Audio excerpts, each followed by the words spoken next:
regangkan jari kamu. Ini. Terus warfa yadaika hadwa mankibaika, dan angkat tangan kamu sejajar dengan pundak kamu.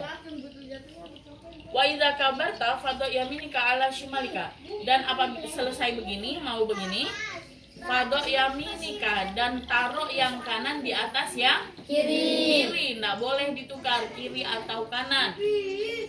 Tahta surrotika, di bawah pusar kamu. Wa idza roka'ta, dan apabila ruku, langsung masuk duduk. Dan apabila kamu ruku, fadha yadaika, letakkan dua tangan kamu ala rukbataika, di atas lutut. Wa farij asabi'aka, dan renggangkan jari tangan kamu. Ada pertanyaan? Jawabannya adalah yang dibahas di paragraf ini bukan untuk mazhab Imam Syafi'i. Harusnya Antuna bertanya, kan Antuna belajar fikih. Kayak gitu kan harusnya takbirnya di telinga, bukan di pundak. Terus ketika begini sedekap itu, ketika begini Antuna sholat harusnya bukan di bawah pusar, harusnya di atas. Antuna tak bertanya, belajar fikih sudah sampai situ belum? Jadi itu yang dijelaskan di madhab ini. Penjelasan fikih di sini ini bukan madhab Imam Syafi'i, tapi madhabnya orang-orang Arab. Orang Arab madhabnya apa? Madhab Imam Malik. Madhab Imam Malik ini yang dipakai di bawah perut. Ya. Misalnya kalau mau pakai ini, boleh. Mau pakai ini boleh. Tapi lebih bagus pakai punya Imam Syafi'i. Limaza? Karena kalian belajarnya fikih Imam Syafi'i. Kecuali kalau Antuna sudah pergi sekolah, mondok, belajar kitab, sudah belajar punya Imam Malik, pakainya satu paket. Dari wudu, istinja, mandi, semua pakai punya Imam Malik. Boleh kalau begitu. Tapi kalau ganti-ganti, sudah ganti-ganti nggak belajar lagi, cuman kata orang. Kan ini Antuna cuma belajar cuma satu paragraf, tidak belajar seperti fikih Antuna, Mabadiul Fikih. Kalau Mabadiul Fikih itu fikihnya Imam Syafi'i. Paragraf selanjutnya, biar singkat Ustazah jelaskan sambil Antuna tulis mufradat ya. Ya Ali, asfir bisubhi wa shallil maghrib. Asfir bisubhi, asfir itu asfarun, kekuning-kuningan. Jadi maksudnya asfir bisubhi itu apa? Wahai Ali, sholatlah kamu ketika matahari itu mulai terbit dan kekuning-kuningan. Asfir, kekuning-kuningan. Wa shallil maghrib ba'dal ghiyab, ba'da ghiyab syamsi, dan sholatlah dan Ali, sholatlah kamu sholat maghrib setelah ghiyab syamsi, terbenamnya matahari. Ghiyab terbenam, bukan berenang ya, terbenam. Biqadrin halbi syatin, seukuran seorang pengembala yang memerah susu kambing.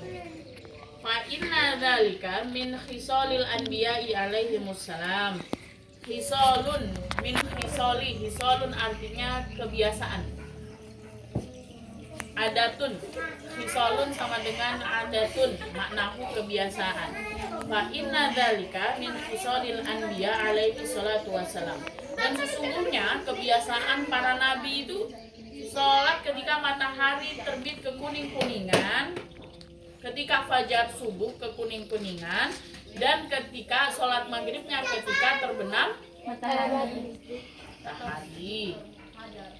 Ya Ali, alaika bisolatil jamaah. Wahai Ali, nih lihat pentingnya sholat berjamaah. Sampai Nabi mengulang-ulang sholat jamaah terus. Tadi yang di atas yang kenapa malaikat berangan-angan ingin menjadi manusia, yang pertama apa? Sholat 5 waktu berjamaah. Nah, sekarang diulang lagi sholat berjamaah. Ya Ali, alaika bisolatil jamaah. Wahai Ali, kamu sholatlah jamaah. Fa innaha ilallahi kamasyika ilal haji. Karena sesungguhnya sholat berjamaah itu seperti pahala menunaikan haji wal umroh dan umroh. Sudah satu bagi, sudah haji, sudah umroh. Wa may yahrusu ala sholatil jamaah, dan siapa yang berangkat untuk sholat berjamaah, illa rajulun mu'minun ahabbuhullahu. Nih kata Nabi gini, orang-orang yang mau sholat berjamaah itu, orang-orang yang mau bangun sholat jamaah itu tidak semua orang.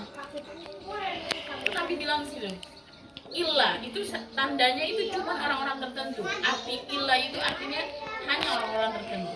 Jadi kalau ayah kalian, kakak kalian, kakak laki-laki kalian, bahkan antuna, kalau perempuan itu kan sebaik-baik tempat sholatnya adalah di rumah. Nah, kalau kakak laki-laki kalian, ayah kalian itu sholatnya di masjid, nah berarti termasuk orang ini.